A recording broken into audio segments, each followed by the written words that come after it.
നമുക്കിനി ഓരോ unit wise ഡിസ്കഷനിലേക്ക് പോകാം. കെമിസ്ട്രിയിൽ നമ്മുടെ യൂണിറ്റ് 1 വരുന്നത് periodic table and electronic configuration എന്ന ചാപ്റ്ററാണ്. അപ്പോൾ ഈ ചാപ്റ്ററിൽ നമുക്ക് മെയിനായിട്ട് പഠിക്കാനുള്ള കണ്ടൻറ്റ് എലമെൻസിൻ്റെ ഷെൽ ഇലക്ട്രോണിക് കോൺഫിഗറേഷനും സബ് ഷെൽ ഇലക്ട്രോണിക് കോൺഫിഗറേഷനുമാണ്. അതിനുശേഷം ഈ ഇലക്ട്രോണിക് കോൺഫിഗറേഷൻ വെച്ചിട്ട്, especially sub shell electronic configuration വെച്ചിട്ട് എലമെൻസിനെ നമുക്ക് എങ്ങനെ ക്ലാസിഫൈ ചെയ്യാം ആസ് ഡിഫറെൻറ്റ് ബ്ലോക്സ്. ബ്ലോക്ക് ക്ലാസിഫിക്കേഷനാണ് നമ്മൾ ഈ ചാപ്റ്ററിൽ മെയിനായിട്ട് ഫോക്കസ് ചെയ്യുന്നത്. ബ്ലോക്ക് ക്ലാസിഫിക്കേഷൻ എന്ന് പറയുമ്പോൾ നമുക്ക് എലമെൻസിനെ s block elements, p block elements, d block elements, f block elements എന്നിങ്ങനെ 4 ബ്ലോക്കുകളായിട്ട് നമ്മൾ ഡിവൈഡ് ചെയ്യുന്നുണ്ട് സബ് ഷെൽ ഇലക്ട്രോണിക് കോൺഫിഗറേഷൻ്റെ ബേസിൽ. അപ്പോൾ ഓരോ ബ്ലോക്ക് എലമെൻസിൻ്റെയും പീരിയോഡിക് ടേബിളിലെ പൊസിഷൻ, അതിൻ്റെ ഇമ്പോർട്ടൻറ്റ് ക്യാരക്ടറിസ്റ്റിക്സ്, ഇത്തരം കാര്യങ്ങളാണ് നമ്മൾ ഈ ചാപ്റ്ററിൽ ഡിസ്കസ് ചെയ്യുന്നത്. ക്വസ്റ്റ്യൻ നമ്പർ 1 പോകാം. The last subshell of an element is 3p and there are 3 electrons in it. Sub-question A. Write the complete electronic configuration of the element. B. Identify its period and group. അപ്പോൾ ഈ ക്വസ്റ്റ്യനിൽ തന്നിട്ടുള്ള hint, ഒരു എലമെൻറ്റിൻ്റെ subshell electronic configuration എഴുതിയപ്പോൾ അതിൻ്റെ last സബ്ഷെല്ലായിട്ടുള്ള 3pയിൽ 3 electrons ഉണ്ട്. ഈ data വെച്ച് നമുക്കതിൻ്റെ സബ്ഷെൽ ഇലക്ട്രോണിക് കോൺഫിഗറേഷൻ എഴുതണം. നമുക്കറിയാം, സബ്ഷെൽ ഇലക്ട്രോണിക് കോൺഫിഗറേഷൻ എഴുതണമെങ്കിൽ 2 കാര്യങ്ങൾ നമ്മൾ പഠിച്ചിരിക്കണം. ഒന്ന്, വേരിയസ് സബ്ഷെൽസിൻ്റെ increasing order of energy. As we know, 1s, 2s, 2p, 3s, 3p, 4s, 3d etcetera. രണ്ടാമത്തെ കാര്യം, ഓരോ സബ്ഷെല്ലിലും മാക്സിമം എത്ര ഇലക്ട്രോൺസ് അക്കോമഡേറ്റ് ചെയ്യും. എസിൽ 2, പിയിൽ 6, ഡിയിൽ 10, എഫിൽ 14. അപ്പോൾ ഈ ഒരു ഡാറ്റ പഠിച്ച കുട്ടികളാണെങ്കിൽ സുഖമായിട്ട് നമുക്ക് കോൺഫിഗറേഷൻ എഴുതാൻ പറ്റും. അപ്പോൾ ഇവിടെ എന്താ പറയുക, configuration 1s2, 2s2, 2p6, 3s2, 3p3 എന്നാണ് എയുടെ ആൻസർ. ഇനി ബി ക്വസ്റ്റ്യൻ്റെ ആൻസർ നോക്കാം. Identify it's period and group.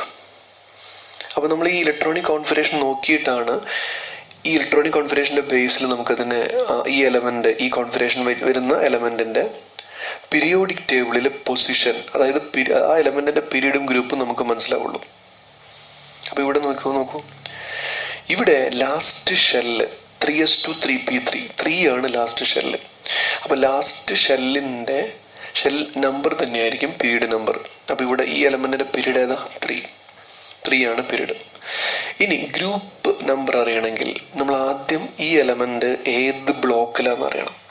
നിങ്ങൾ നോക്കൂ, ഇവിടെ ലാസ്റ്റ് ഇലക്ട്രോൺ പോകുന്നത് 3p സബ്ഷെല്ലിലേക്കാണ്. അതുകൊണ്ട് ഇത് പി ബ്ലോക്ക് എലമെൻ്റ് ആണ്. പി ബ്ലോക്ക് എലമെൻസിൻ്റെ കേസിൽ ഗ്രൂപ്പ് നമ്പർ കണ്ടുപിടിക്കാൻ വേണ്ടിയിട്ട് number of P electrons plus 12 ചെയ്താൽ മതിയാവും.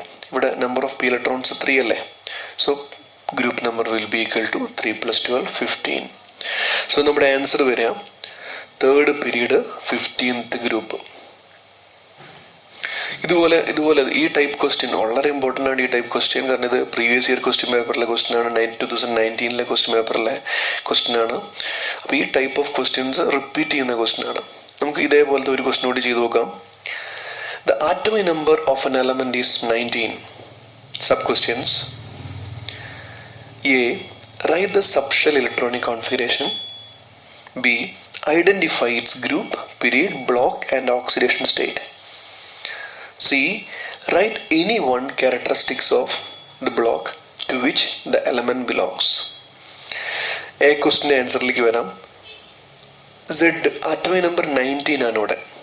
അപ്പോൾ എന്തായിരിക്കും അതിൻ്റെ subshell electronic configuration? 1s2, 2s2, 2p6, 3s2, 3p6, 4s1. Okay, ഇതാണ് എയുടെ ആൻസർ. ബിയുടെ ആൻസറിലേക്ക് വരാം. ഈ സബ്ഷെൽ കോൺഫിഗറേഷൻ നോക്കിയിട്ട് ഇതിൻ്റെ group, period, block, oxidation state, ഈ കാര്യങ്ങളൊക്കെ പറയണം. ഇവിടെ ലാസ്റ്റ് ഷെല്ല് 4 ആയതുകൊണ്ട് ഇതേ നമ്പർ തന്നെയായിരിക്കും period number. So period is 4. 4th period element ആണിത്. ഇവിടെ ലാസ്റ്റ് ഇലക്ട്രോൺ പോകുന്ന സബ്ഷെൽ എസ് ആയതുകൊണ്ട് ഇത് എസ് ബ്ലോക്ക് എലമെൻ്റ് ആണ്.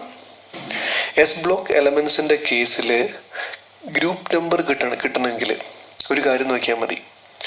എസ് സബ്ഷെല്ലിൽ എത്ര ഇലക്ട്രോൺസ് ഉണ്ടെന്ന് നോക്കിയാൽ മതി. ഓക്കെ, എസ് സബ്ഷെല്ലിൽ എത്ര ഇലക്ട്രോൺസ് ഉണ്ട്? ഇവിടെ ഒരു ഇലക്ട്രോൺ. അതുകൊണ്ട് ഇത് ഫസ്റ്റ് ഗ്രൂപ്പ് എലമെൻ്റ് ആയിരിക്കും. പിന്നെ ഫസ്റ്റ് ഗ്രൂപ്പ് എലമെൻസിൻ്റെ ഓക്സിഡേഷൻ സ്റ്റേറ്റ് +1 ആണ്. അപ്പോൾ ഇത് എസ് ബ്ലോക്ക് എലമെൻ്റ് ആണ്. ഇനി അടുത്ത ക്വസ്റ്റ്യൻ, സി ക്വസ്റ്റ്യൻ, ഇതിൻ്റെ ക്യാരക്ടറിസ്റ്റിക്സ് എഴുതണം. നമുക്കറിയാം S block elements highly electro positive elements ആണ്. ഇതിൻ്റെ അയണൈസേഷൻ എനർജി കമ്പാരിറ്റീവ്ലി വളരെ ലോ ആയിരിക്കും. ഓക്കെ,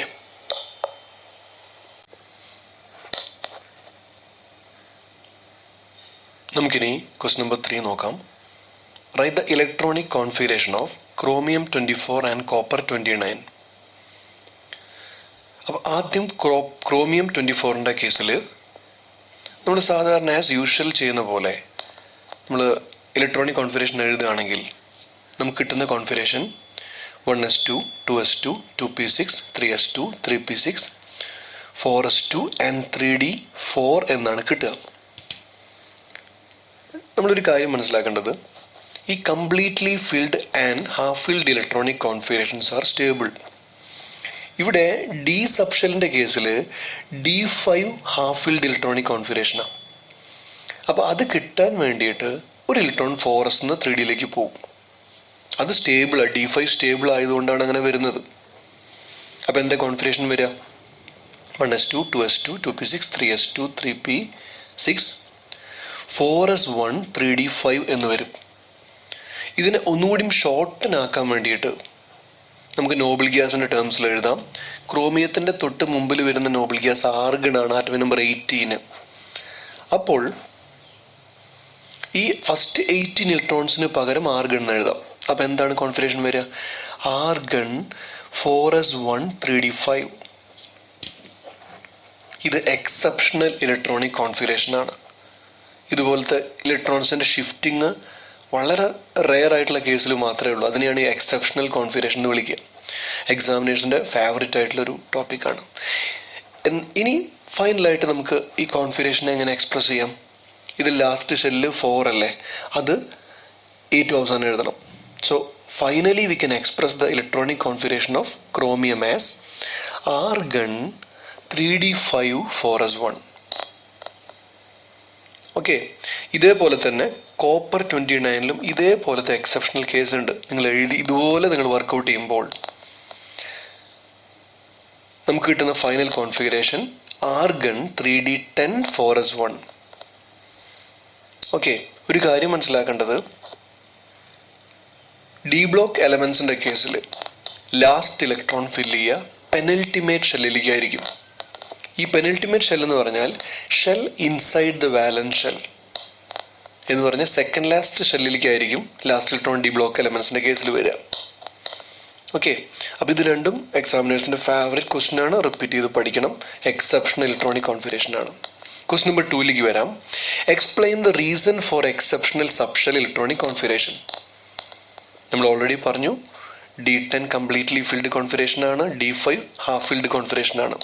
രണ്ടും എക്സെപ്ഷണലി സ്റ്റേബിൾ ആയതുകൊണ്ടാണ് ഈ കോൺഫിഗറേഷൻസ് വരാൻ കാരണം. ക്വസ്റ്റ്യൻ നമ്പർ 4ലേക്ക് പോവാം.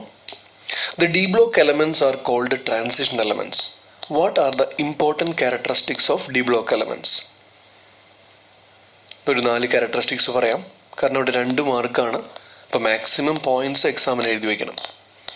All these are metals, as we know. Then last electron goes to penultimate shell. Position of these d block elements in the periodic table പറയുകയാണെങ്കിൽ between the groups or 3 to 12, group number 3 to 12 transition elements ആണ്. Then one more thing, they can show variable oxidation state. Variable oxidation state എന്ന് പറഞ്ഞാൽ same element can show more than one oxidation state. മറ്റുള്ള group മെമ്പേഴ്സിന് ഈ property ഇല്ല. Okay, ഇപ്പോൾ ഒരു example പറയുകയാണെങ്കിൽ iron ഒരു ട്രാൻസിഷൻ എലമെൻറ്റാണ്. അതുകൊണ്ട് അയണിന് വേരിയബിൾ ഓക്സിഡേറ്റ് സ്റ്റേറ്റ് കാണിക്കാൻ പറ്റും. ഫോർ എക്സാമ്പിൾ Fe2+ കാണിക്കാൻ പറ്റും, Fe3+ സ്റ്റേറ്റും കാണിക്കാൻ പറ്റും. ഫെറസും ഫെറിക്കും. ഇനി question number 5. Why copper sulphate and potassium permanganate are coloured? Copper sulphate നമുക്കറിയാം CuSO4 ആണ്, പൊട്ടാസ്യം പെർമാംഗനേറ്റ് KMnO4. രണ്ടും ട്രാൻസിഷൻ മെറ്റലിൻ്റെ കോമ്പൗണ്ട്സുകളാണ്. അപ്പോൾ ട്രാൻസിഷൻ മെറ്റൽ കോമ്പൗണ്ട്സിൻ്റെ കേസിൽ അവർ കളേർഡ് ആവാൻ കാരണം the presence of transition metal ions ആണ്. ഇപ്പോൾ കോപ്പർ സൾഫേറ്റിൻ്റെ കേസിൽ ഏതാ അതിൻ്റെ transition metal ion? Cu2+. Potassium പെർമാംഗനേറ്റിൻ്റെ കേസിലോ Mn+7.